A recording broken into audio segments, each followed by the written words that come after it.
Donc, il est impératif qu'on puisse comprendre. Comme le direct aussi au TikTok, ça c'est pas un live comme mais c'est un direct. Donc je veux saluer pour tous ceux qui vont nous prendre en marche dans ce direct là. Donc l'objet qui nous rassemble, c'est un thème un peu évocateur quoi, qui nous donne de quoi comprendre que est-ce que le domaine qui concerne Dieu là, est-ce qu'on peut saisir Dieu avec nos sens physiques? Est-ce qu'on peut saisir Dieu avec nos sens humains? Ou bien Dieu se conçoit avec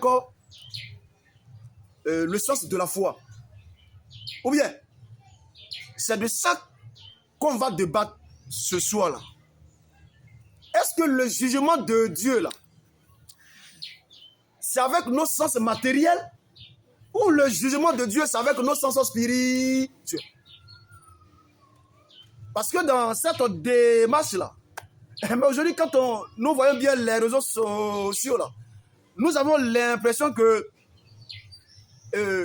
la plupart des gens se sont autoproclamés pasteurs, la plupart des gens se sont autoproclamés quoi, enfants de Dieu, la plupart des gens se sont autoproclamés bishop, mais en vérité, quand nous voyons leur jugement là, ça n'a rien à voir avec le jugement qui concerne qui? Dieu.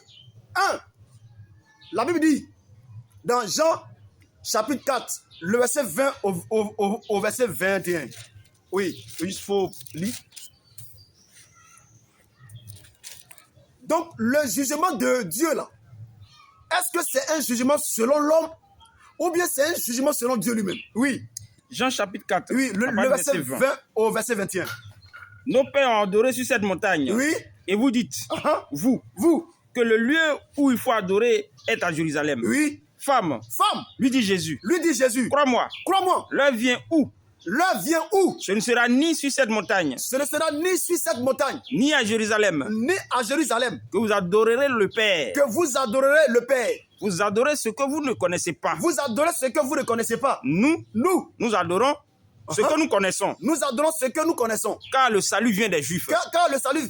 Oui. Mais l'heure vient. Elle est déjà venue. Et elle est déjà là. Où les vrais adorateurs. Adorons le Père. En esprit. Et en vérité. Car ce sont là. Les adorateurs que le Père demande. Demande. Oui, comme le live et le direct vient de commencer. Oui, on a encore beaucoup de choses à vous présenter ce soir. Et c'est une bonne marchandise que quelqu'un va payer à 0 francs. Amen. Parce que les choses qui concernent Dieu, là, on ne peut pas monnayer les choses qui concernent Dieu avec les choses de la terre, telles que l'argent. Ça ne peut jamais exister. Oui, donc la Bible dit que les vrais adorateurs vont adorer Dieu en esprit et en quoi? Et en vérité. Donc cela veut dire que quand on doit juger au sujet de tout ce qui concerne Dieu, nos sens matériels sont quoi? Mis de côté. Donc si les vrais adorateurs doivent adorer Dieu en esprit et en vérité, cela signifie que le jugement qui concerne Dieu là, c'est un jugement qui doit être basé sur le fondement de la foi. Amen. Or, la Bible dit que dans Hébreux chapitre 11, il dit la foi est une ferme assurance des choses qu'on espère et une démonstration de celles qu'on ne voit pas. Et pour l'avoir possédé, les anciens ont obtenu un témoignage quoi? Favorable. Amen. Alléluia. Amen. Alléluia. Amen.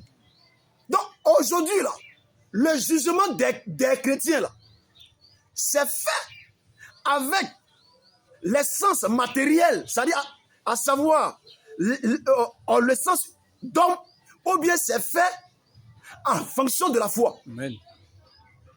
En d'autres termes, c'est fait avec la foi. Ou bien, parce que Dieu, il est l'esprit.